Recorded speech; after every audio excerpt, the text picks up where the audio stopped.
ഹരേ കൃഷ്ണ, രാധേശ രാധേശ, ഹരേ നാരായണ ഹരേ നാരായണ, ഹരേ ഹരയോ. ഭഗവാന്റെ ഇന്നത്തെ ഉച്ചപൂജ അലങ്കാരത്തിലേക്ക് എല്ലാവർക്കും സ്വാഗതം. എല്ലാവരും എൻ്റെ ശബ്ദം കേൾക്കുമ്പോൾ എവിടെ ഇരുന്നായാലും എവിടെയാണ് ഇരിക്കുന്നതെങ്കിൽ എൻ്റെ ശബ്ദത്തോടൊപ്പം തന്നെ ഭഗവാന്റെ അടുത്തേക്ക് പോരാട്ടോ. അതായത് ശ്രീ ഗുരു പവനപുരിയിലേക്ക് എല്ലാവർക്കും സ്വാഗതം. ഭഗവാനെ കാണാനായിട്ട് കാണണ്ടേ ഇന്ന് എങ്ങനെയാ പൊന്നുണ്ണിക്കണ്ണൻ എങ്ങനെയാന്ന് ഉച്ചപൂജ അലങ്കാരം കഴിഞ്ഞിട്ട് എങ്ങനെയാ നിൽക്കുന്നത് എന്ന് ആ ഭാവം ഒന്ന് കാണണ്ടേ. ഉച്ചപൂജ കളഭ അലങ്കാരം കഴിഞ്ഞിട്ട് ഭഗവാൻ പൊന്നുണ്ണിക്കണ്ണൻ നട തുറക്കുമ്പോ എന്ത് ഭാവത്തിലാണ് നിൽക്കുന്നത് എന്ന് കാണാനായിട്ട് കൊതിയാണല്ലേ. രാവിലെ മുതൽ നമ്മളിങ്ങനെ ആലോചിച്ചുകൊണ്ടിരിക്കുകയാണ് ഇന്ന് കണ്ണൻ എങ്ങനെയായിരിക്കും, എന്ത് ഭാവം മനസ്സിലിങ്ങനെ വിരിയുന്ന പല ഭാവങ്ങളുണ്ട്.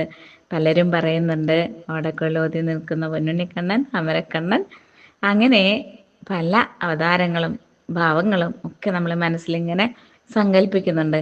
എങ്ങനെ കാണാൻ ആ കണ്ണനെ ഇഷ്ടം?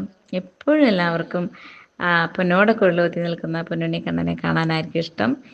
അതുപോലെ മറ്റു ഭാവങ്ങളായിരിക്കും മനസ്സിൽ നമ്മൾ കൊണ്ട് നടക്കുന്നത്. അങ്ങനെ കാണാൻ കണ്ണനെ ഏത് ഭാവത്തിൽ കണ്ടാലും നമ്മുടെ പൊന്നുണ്ണിയാണ് അല്ലേ. സന്തോഷമാണ്, എങ്ങനെ കണ്ടാലും സന്തോഷമാണ്, ഇഷ്ടമാണ് എങ്ങനെ കണ്ടാലും. ഹരേ കൃഷ്ണ ഹരേ കൃഷ്ണ. നമ്മൾ ഇന്ന് ഭഗവാന്റെ അടുത്തേക്ക് ഇങ്ങനെ പോവാണ്, നമ്മുടെ മനസ്സാണ് പോകുന്നത്. ഭഗവാന്റെ അടുത്തേക്ക് ഞാൻ നിങ്ങളെ കൊണ്ടുപോവാണ്. അങ്ങനെ കൊടിമര ചുവട്ടിൽ നിന്ന് വല്ലാത്തൊരു തിരക്കാണല്ലേ. ഏകാദശി എടുക്കാറായി. അതിമനോഹരമായ എന്താ പറയുക, പൂക്കളും അലങ്കാരങ്ങളും ഒക്കെ ആയിട്ട് ഗുരു പവനപുരി ഒരുങ്ങിക്കഴിഞ്ഞു. എന്നും വിളക്കുകളാണ്. പല മേഖലയിലുള്ള ബാങ്കും അതുപോലെയുള്ള എല്ലാ സർവരുടെയും വിളക്കുകൾ ഇങ്ങനെ നമുക്ക് കാണാം. ഓരോ ദിവസവും എല്ലാവർക്കും തിരക്കാണ്. അവിടെ നടക്കുന്ന എല്ലാവർക്കും, ഭഗവാനുമായി ബന്ധപ്പെട്ട എല്ലാവർക്കും നല്ല തിരക്കാണ്. ഊട്ടി നടക്കുകയാണ് അല്ലേ. ഓരോ കാര്യങ്ങൾ ഏകാദശി എത്താറായി കാത്തിരിക്കുകയാണ് കണ്ണനെ സന്തോഷിപ്പിക്കാൻ വേണ്ടി. എന്തൊക്കെയാണ് നമ്മളെ മനസ്സിൽ എന്തൊക്കെയാണ് കരുതിയിട്ടുള്ളത് അതൊക്കെ കണ്ണൻ്റെ അടുത്തേക്ക് എത്തിക്കണ്ടേ. അതിനുള്ള തിരക്കുകളാണ്. ഏകാദശിക്ക് വേണ്ടിയിട്ട് നമ്മൾ ഓരോരുത്തരും മനുഷ്യ മനസ്സുകളെല്ലാം ഒരുങ്ങിക്കഴിഞ്ഞു. നമ്മളങ്ങനെ എത്തുകയാണ് ഭഗവാന്റെ അടുത്തേക്ക്. ഇന്ന് ഉച്ചപൂജ നട അടച്ച് തുറന്ന് ഭഗവാൻ എങ്ങനെയാ നിൽക്കുന്നത് എന്ന് കാണാനായിട്ട് നമ്മളതാ കൊടിമരത്തിൻ്റെ കീഴേ കൂടെ ശ്രീലകത്തേക്ക് നമ്മൾ എത്തുകയാണ് അല്ലേ. അങ്ങനെ നോക്കുമ്പോഴാണ് നമ്മൾ കാണുന്നത്, മെല്ലെ നമ്മൾ പോവാണ്. നമ്മളങ്ങനെ ഭഗവാന്റെ അടുത്ത് എത്താണല്ലേ. അതാ നിൽക്കുന്നു പൊന്നുണ്ണിക്കണ്ണൻ കാളിയമർദ്ദനായിട്ട്. പലരും ആഗ്രഹിക്കുന്ന ഒരു ഭാവമാണ്. എനിക്ക് ഭയങ്കര ഇഷ്ടമാണ്. ഞാൻ എപ്പോഴും എനിക്ക് ഭയങ്കര ഇഷ്ടമുള്ള കാളിയമർദ്ദനത്തെ പറ്റി അലങ്കാരം, ഉച്ചപൂജ അലങ്കാരം പറയാനായിട്ട് എനിക്കെന്തോ വലിയൊരു സന്തോഷമാണ്. ഭയങ്കര ഇഷ്ടമാണത്. ഈ ഭാവം എപ്പോഴും കാണണമെന്നാണ്. എന്നെ സംബന്ധിച്ച് എനിക്ക് ഭയങ്കര ഇഷ്ടമാണ് കേട്ടോ. എല്ലാവർക്കും അങ്ങനെ ആവണമെന്നില്ല കേട്ടോ. എല്ലാവർക്കും പല പല വിവിധ ഭാവങ്ങളാണ് കണ്ണനെ കാണാൻ ഇഷ്ടം. പക്ഷേ എനിക്ക് കൂടുതലിഷ്ടം കാളിയമർദ്ദന ഭാവമാണ്. പ്രത്യേകതകളുണ്ട് കാളിയമർദ്ദനത്തിന്. ഭഗവാൻ അതാ പൊന്നുണ്ണിക്കണ്ണൻ കാളിയമർദ്ദന ഭാവത്തിൽ പൊന്നോടക്കുഴലുമായിട്ട് ഇങ്ങനെ കാളിയൻ്റെ തലയ്ക്ക് മുകളിൽ ആ കാളിന്തി നദിയെ മുഴുവനും വിഷലിപ്തമാക്കിക്കൊണ്ട്, അതായത് കാളിന്തി നദിയൊക്കെ ഇങ്ങനെ എൻ്റേതാണ് ഈ സ്വർഗരാജ്യം എന്ന രീതിയിൽ ഇങ്ങനെ വിഷം തുപ്പിക്കൊണ്ട് ഇങ്ങനെ ഒഴുകി നടക്കുന്ന, അങ്ങനെ എല്ലാം പിടിച്ചടക്കി വെച്ചിരിക്കുന്ന കാളിയനെ അറിഞ്ഞുകൊണ്ട് ഭഗവാൻ അതാ തേടി പിടിച്ചു പോകുന്നു. ആ കൊച്ചു കുഞ്ഞതാ കാളിയൻ്റെ തലയ്ക്ക് മുകളിൽ ചാടിക്കേറി നിൽക്കുന്നു. അവിടെ നിന്ന് ഇടത്തെ കൈ കൊണ്ട് വാല് ചുരുട്ടി പിടിച്ചുകൊണ്ട് അവിടെ നൃത്തം ചെയ്യാണ്. കാളിയൻ്റെ മേൽ നൃത്തം ചെയ്യുന്ന അതിമനോഹരമായ ഭാവത്തിൻ്റെ ശക്തിയുടെ മൂർധന്യത്തിൽ നിൽക്കുന്ന പൊന്നുണ്ണിക്കണ്ണനെ നമുക്ക് ആ കണ്ണുകളിൽ ജ്വലിച്ചു നിൽക്കുന്ന ഭാവം കാണാം, ആ പുഞ്ചിരി കാണാം. അതുപോലെ വലത്തെ കൈയിലെ പൊന്നോടക്കുഴൽ ഇങ്ങനെ ആഞ്ഞു വീശിക്കൊണ്ട് മയിൽപ്പീലിയൊക്കെ ഇളക്കി ആടിക്കൊണ്ട് കഴുത്തിലെ ഉണ്ടമാലയും വനമാലയൊക്കെ അങ്ങനെ ഇളകി ആടുന്ന ആ ശക്തമായ ശക്തിയുടെ പ്രതിരൂപമായി നിൽക്കുന്ന ആ പൊന്നുണ്ണിക്കണ്ണൻ്റെ ആ ചുവട് വയ്പ്പുകൾ നമ്മൾക്ക് കാണാവുന്നതാണ് അല്ലേ. എല്ലാവർക്കും കാണാവുന്നതാണ്. അതാ ഒരു കാൽ ഒരു ഫണത്തുമേൽ പത്തിയിൽമേൽ താഴ്ത്തി വെച്ചുകൊണ്ട് മറ്റേകാൽ ഉയർത്തിപ്പിടിച്ചുകൊണ്ട് അങ്ങനെ നൃത്തം ചെയ്യുന്ന ആ പൊന്നുണ്ണിക്കണ്ണനെയാണ് നമ്മളിന്ന് ശ്രീലകത്ത് കാണുന്നത്. ഭഗവാന്റെ കണ്ണിലേക്ക് നോക്കുമ്പോൾ തന്നെ ആ നെയ്വിളക്കിൻ്റെ 100,000 നെയ്വിളക്കുകൾ ഇങ്ങനെ ജ്വലിച്ചു നിൽക്കുന്ന ആ പ്രഭയിൽ പൊന്നുണ്ണിക്കണ്ണൻ അതാ നിൽക്കുന്നു. ഭഗവാൻ ആ കാളിയൻ്റെ പുറത്ത് നൃത്തം ചെയ്തുകൊണ്ട് കാളിയനെ തോൽപ്പിച്ചുകൊണ്ട് അങ്ങനെ ആ നിൽക്കുന്ന ഭാവമാണ് നമ്മളിന്ന് ശ്രീലകത്ത് കാണുന്നത്. അതൊരു വല്ലാത്തൊരു മനോഹരമായ ഭാവമാണ്. കാരണം കാളിയൻ എന്ന ആ വിഷസർപ്പത്തിനെ, ആ അഹങ്കാരത്തെ, ആ സർപ്പത്തിൻ്റെ അഹങ്കാരത്തെ തെല്ല് ശമിപ്പിച്ചുകൊണ്ട്, ഇല്ലാതാക്കിക്കൊണ്ട് ഭഗവാൻ അതാ തിന്മയുടെ മുകളിൽ നിന്നുകൊണ്ട് നന്മയെ പ്രദാനം ചെയ്തുകൊണ്ട് ഭഗവാൻ അതാ നൃത്തം ചെയ്യുകയാണ് അല്ലേ. ആ കാളിയൻ്റെ അഹങ്കാരത്തെ അങ്ങനെ അങ്ങ് നുള്ളിക്കളയാനായിട്ട് ഭഗവാൻ തീരുമാനിക്കുന്നു. 2-2.5 വയസ്സുള്ള കൊച്ചാണ്. പൊന്നുണ്ണിക്കണ്ണൻ ഇങ്ങനെ കാണുന്നില്ല, യശോദാമ്മ ഓടി നടക്കുന്നുണ്ട്, കൊച്ചെവിടെ പോയി, കുഞ്ഞെവിടെ പോയി എന്ന രീതിയിൽ അതാ പോകുന്നു. ആ കാളിന്തി നദിയിലേക്ക് ചാടി ഇറങ്ങുന്നു. അങ്ങനെ കാളിയൻ്റെ മേൽ നൃത്തം ചവിട്ടുന്നു. കാളിയൻ എന്ത് വിചാരിച്ചു? കാളിയൻ വിചാരിച്ചു ഇതൊരു നിസ്സാര കുഞ്ഞല്ലേ, ഇതിപ്പോൾ എന്താ, എൻ്റെ ഒരു ഇത്തിരി ഇല്ല എന്നൊക്കെയാണ് വിചാരിക്കുന്നത്. പക്ഷേ കാളിയൻ്റെ വാൽ ചുരുട്ടിപ്പിടിച്ചത് കൊണ്ട് ആ വിഷം എല്ലാം ഭഗവാന്റെ കയ്യിൽ അമർന്നിരിക്കുന്നു. ഓരോ കാൽപാദങ്ങളും കാളിയന് മേൽ ഇങ്ങനെ വെക്കുമ്പോഴേക്കും അതൊരു കിൻഡൽ കണക്കിനായി മാറുകയാണ്.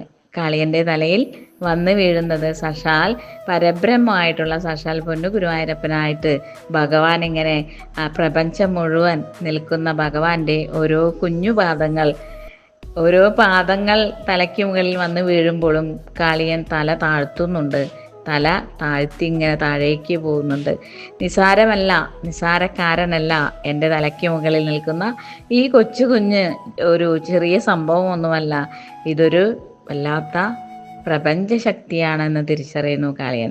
അപ്പോഴാണ് ആ തിന്മയെ തോൽപ്പിച്ചുകൊണ്ട് ഭഗവാൻ എവിടെയൊക്കെ പ്രത്യക്ഷപ്പെടുന്നുണ്ടോ, ഏതൊക്കെ ഭാവങ്ങളിൽ ഭഗവാൻ എത്തിച്ചേരുന്നുണ്ടോ ഒക്കെ അപ്പോഴൊക്കെ ആ തിന്മയെ ഇല്ലാതാക്കിക്കൊണ്ട് നന്മയെ പ്രദാനം ചെയ്തുകൊണ്ട് ഭഗവാൻ അതാ കാളിയനുമേൽ അതിമനോഹരമായ നൃത്തച്ചുവടുകളോടുകൂടി നൃത്തം ചെയ്യുന്ന ഭാവമാണ് നമ്മളിന്ന് ഭഗവാനിൽ കാണുന്നത്. ശ്രീലകത്ത് ഭഗവാൻ ഇങ്ങനെ നിൽക്കുന്ന ഭാവമാണ് ശ്രീലകത്ത് കാണുന്നത്. എത്ര സുന്ദരമാണ് അല്ലേ. ആ പൊന്നുമുഖം ഇങ്ങനെ പുഞ്ചിരിക്കുന്നുണ്ട് അല്ലേ.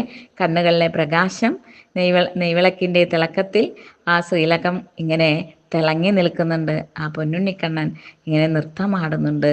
ആ മനോഹരമായ ദിവ്യമായ ആ ഭാവത്തിലേക്കാണ് നമ്മളെല്ലാവരും ഒരു നോക്ക് കാണാനായിട്ട്, പൊന്നുണ്ണിക്കണ്ണനെ കാണാനായിട്ട് നമ്മളിങ്ങനെ ഇവിടെ നിന്ന് എത്തി നോക്കുന്നത് അല്ലേ. അങ്ങനെ നിൽക്കുന്ന പൊന്നുണ്ണിക്കണ്ണൻ്റെ ആ ഭാവത്തിൽ എന്തൊക്കെ കാണാം? ആ പൊന്നിൻ പാദസരം, ഇളകിയാടുന്ന പൊന്നിൻ പാദസരം കാണുന്നുണ്ട്. അരമണി, കിങ്ങിണി, കാൽത്തളകൾ, കൈവളകൾ, തോൾവളകൾ, കാതിലെ ചെവിപ്പൂക്കൾ, കിരീടം, പൊന്നിൻ കിരീടം ഒക്കെ കാണുന്നുണ്ട് അല്ലേ. തുളസിയും തെച്ചിയും ഇടകലർത്ത് ചേർത്ത് വെച്ചിട്ടുള്ള ആ വലിയ ഉണ്ടമാലയം കഴുത്തിലിട്ടതായിട്ട് കാണുന്നുണ്ട്. മയിൽപ്പീലി ഇങ്ങനെ ഇളകിയാടുന്നുണ്ട്. അങ്ങനെയുള്ള പൊന്നുണ്ണിക്കണ്ണൻ്റെ മനോഹരമായ ആ ഭാവം.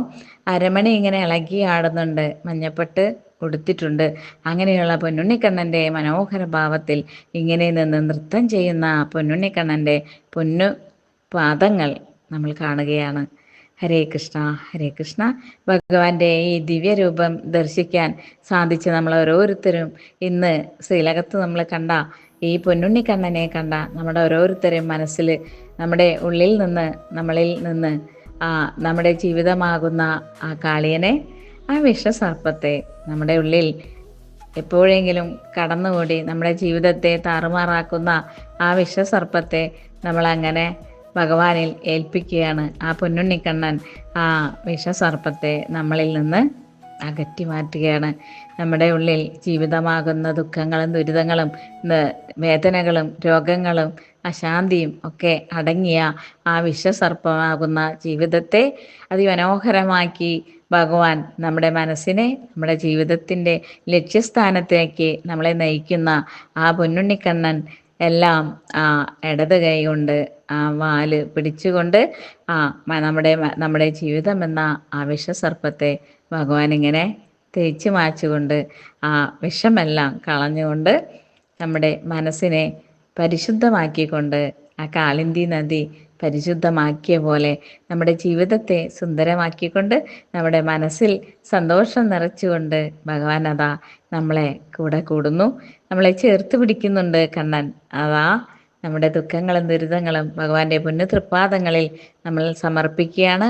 നമ്മുടെ ജീവിതത്തിൽ നേരിട്ട, നമ്മൾ അനുഭവിച്ചതായിട്ടുള്ള എല്ലാ ദുഃഖങ്ങളും ഭഗവാനിലേക്ക് അർപ്പിക്കുകയാണ്. എല്ലാ ജീവിത ദുഃഖങ്ങളും ദുരിതങ്ങളും വേദനകളും രോഗങ്ങളും എല്ലാം ആ പൊന്നുണ്ണിക്കണ്ണൻ നമ്മളിൽ നിന്ന് അകറ്റി മാറ്റുകയാണ് അല്ലേ. നമ്മുടെ മനസ്സിങ്ങനെ സന്തോഷമാക്കാൻ വേണ്ടി, ഭക്തരുടെ മനസ്സ് സന്തോഷമാവാൻ വേണ്ടി പൊന്നുണ്ണിക്കണ്ണൻ അതാ നമ്മളിലേക്ക് ഇറങ്ങി വരുന്നതായിട്ട്, ആ കാളിയമർദ്ദന ഭാവത്തിൽ നമ്മളിലേക്ക് ഇറങ്ങി വരുന്നതായിട്ട് മനസ്സുകൊണ്ട് സങ്കല്പിക്കുക. എല്ലാവരും ഭഗവാന്റെ ഈ പൊന്നുരൂപത്തെ കാണാൻ സാധിച്ച എല്ലാവർക്കും ഭഗവാന്റെ ദിവ്യമായ അനുഗ്രഹം ഉണ്ടാവട്ടെ എന്ന് പ്രാർത്ഥിക്കുന്നു. ഹരേ കൃഷ്ണ ഹരേ കൃഷ്ണ. രാധേശം രാധേശം.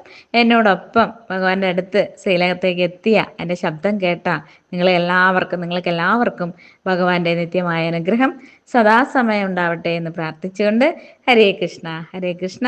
രാധേശം രാധേശം. ഹരേ നാരായണ ഹരേ നാരായണ. ഹരി ഓം ഹരി ഓം. ഹരേ കൃഷ്ണ ഹരേ കൃഷ്ണ.